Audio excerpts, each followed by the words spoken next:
بسم اللہ الرحمن الرحیم۔ السلام علیکم۔ بہلول دانا اور 4 عجیب شرطیں۔ ایک دفعہ کا ذکر ہے کہ عبداللہ ابن مبارک کے دل میں حضرت بہلول دانا رحمۃ اللہ علیہ سے ملاقات کا شوق پیدا ہوا۔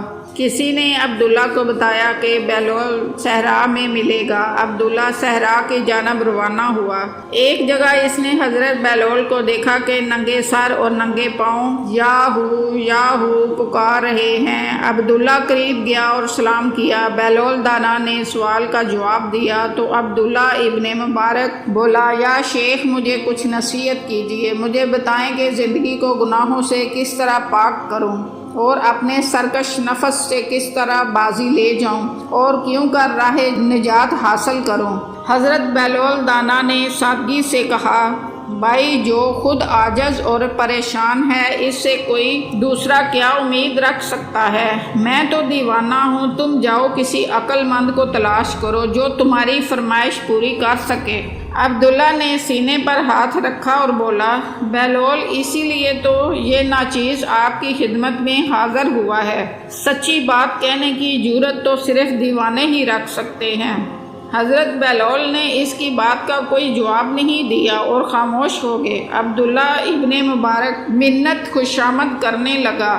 جب اس نے بہت مجبور کیا تو حضرت بہلول دانا بولے، عبداللہ میری 4 شرطیں ہیں، اگر تم قبول کر لو تو میں تمہیں راہ نجات دکھا دوں گا۔ عبداللہ نے بے صبری سے کہا، 4 کیا؟ میں آپ کی 4000 شرطیں ماننے کو تیار ہوں کہ راہ نجات تو اس میں بھی سستی ہے۔ بہلول دانا بولے، تو پھر سن، میری پہلی شرط یہ ہے کہ جب تو کوئی گناہ کرے یا خدا کے حکم کی نافرمانی کرے تو اس کا رزق بھی مت کھا۔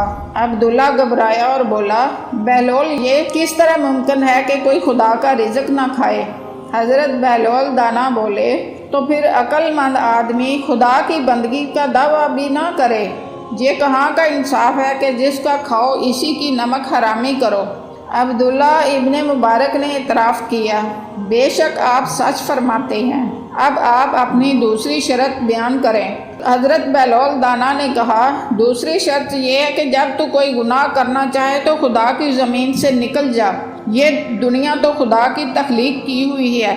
عبداللہ ابن مبارک چلایا اور بولا، اف خدایا، یہ شرط تو بالکل بھی ناقابل عمل ہے، زمین کے سوا بندہ کہاں رہ سکتا ہے؟ حضرت بہلول دانا بولے، عبداللہ اتنا پریشان کیوں ہو رہا ہے؟ کیا تجھ میں ذرا برابر بھی انصاف نہیں ہے؟ کیا تیرے خیال میں یہ صحیح ہے کہ بندہ جس کے ملک میں رہے، جس کا رزق کھائے اور جس کی بندگی کا دعویٰ کرے اس کی نافرمانی بھی کرے؟ عبداللہ ابن مبارک نادم ہوا اور بولا، بہلول بے شک آپ نے درست فرمایا، اب تیسری شرط بھی بیان کریں۔ حضرت بہلول دانا بولے، بھائی تیسری شرط یہ ہے کہ جب تو کوئی گناہ کرنے کا ارادہ کرے یا خدا کی نافرمانی کرنا چاہے تو کسی ایسی جگہ جا کر جہاں خدا تجھے دیکھ نہ سکے اور نہ ہی تیرے حال سے واقف ہو۔ جب تجھے کوئی ایسی جگہ مل جائے جہاں تجھے خدا نہ دیکھو تو پھر جو تیرا دل چاہے کر۔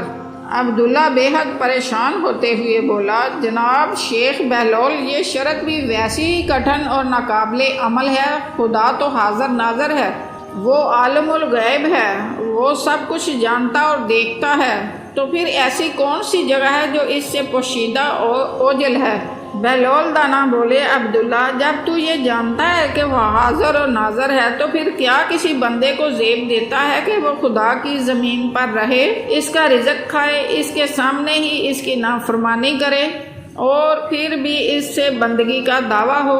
حالانکہ اللہ تعالیٰ قرآن میں فرماتا ہے، یہ خیال نہ کرو کہ اللہ اس عمل سے غافل ہے جو ظالم کرتے ہیں۔ عبداللہ نے پشیمانی سے کہا، بہلول میں لاجواب ہوں، اب آپ اپنی چوتھی شرط بیان کریں۔ بہلول دانا کہنے لگے، میری چوتھی شرط یہ ہے کہ جس وقت ملک الموت پاس آئے تاکہ خدا کے عمل کو پورا کرے اور تیری روح قبض کر کے لے جائے تو اس گھڑی ملک الموت سے کہنا، اے ملک الموت ذرا تو ٹھہر، میں اپنے عزیزوں سے رخصت ہو لوں اور وہ توشہ اپنے ساتھ لے لوں جو آخرت میں میری نجات کا سبب ہو۔ پھر تو میری روح قبض کرنا۔ تو عبداللہ مبارک کہنے لگے ملک الموت کب کسی کو مہلت دیتا ہے شیخ بہلول، یہ آپ نے کیسی کڑی شرط لگا دی ہے۔ بہلول دانا بولے اے دانشمند، اس دیوانے کی بات سن، جب تو یہ جانتا ہے موت کو کسی کو فرار نہیں، ملک الموت کسی کو مہلت نہیں دیتا، گناہوں کے بیچ میں کسی وقت بھی ملک الموت سامنے آ کر کھڑا ہوتا ہے، پھر ایک سانس کی بھی مہلت نہیں ملتی، جیسا کہ خداوند عالم نے فرمایا ہے جس وقت موت آئے گی تو نہ گھڑی بھر کی دیر ہوگی نہ جلدی۔ تو اے عبداللہ ابن مبارک، تو کب غفلت سے ہوشیار ہوگا؟ دیکھ غفلت سے دور رہ اور آخرت کی فکر کر، لمبا سفر سامنے ہے اور عمر بہت مختصر ہے۔ جو کام عمل خیر آج ہو سکتا ہے وہ آج ہی کر لو، کیا خبر تو کل کو نہ دیکھ سکے۔ جو وقت ہاتھ میں ہے وہی غنیمت ہے، اعمال خیر کی صورت میں آج ہی آخرت کو توشہ اپنے ہمراہ لے لے، ایسا نہ ہو کہ کل پچھتانا پڑے۔ یہ سن کر عبداللہ مبارک کا سر جھکتا چلا گیا اور اس کی زبان گونگ ہو گئی۔ تو حضرت بہلول دانا نے کہا عبداللہ، تم نے خود ہی مجھ سے نصیحت کرنے کی خواہش کی تھی جو تمہیں راہ نجات دے، تم نے اب سر کیوں جھکا لیا ہے؟ تمہاری زبان پر تالا کیوں پڑ گیا ہے؟ تم آج میرے سامنے لاجواب ہو گئے ہو، تو جب کل روز محشر تم سے پوچھ گچھ ہوگی تو تم کیا جواب دو گے؟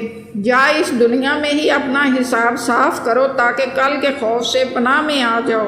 عبداللہ نے جھکا ہوا سر اٹھایا اور سچائی سے بولا جناب شیخ بہلول، میں نے آپ کی نصیحت کو دل و جان سے سنا اور اس سے حرف جاں بنا لوں گا۔ آپ نے مجھے اپنا مرید بنا لیا ہے، لوگ تو آپ کو یوں ہی دیوانہ کہتے ہیں، ورنہ کون نہیں جانتا کہ آل محمد صلی اللہ علیہ وآلہ وسلم کی صحبت اور محبت نے آپ کو یگانہ روزگار بنا دیا ہے۔ آپ پاگل نہیں ہیں، آل محمد صلی اللہ علیہ وآلہ وسلم کے دیوانے ہیں۔ یہ سن کر بہلول نے اپنی گدڑی اٹھائی اور یہ کہتے ہوئے چل پڑے بندے کو لازم ہے کہ جو کچھ کرے خدا کے حکم سے کرے اور جو کچھ کہے سنے خدا کے حکم سے، کیونکہ وہ بندگی کا دعویٰ رکھتا ہے اور خود کو خدا کا بندہ کہتا ہے۔ جزاک اللہ۔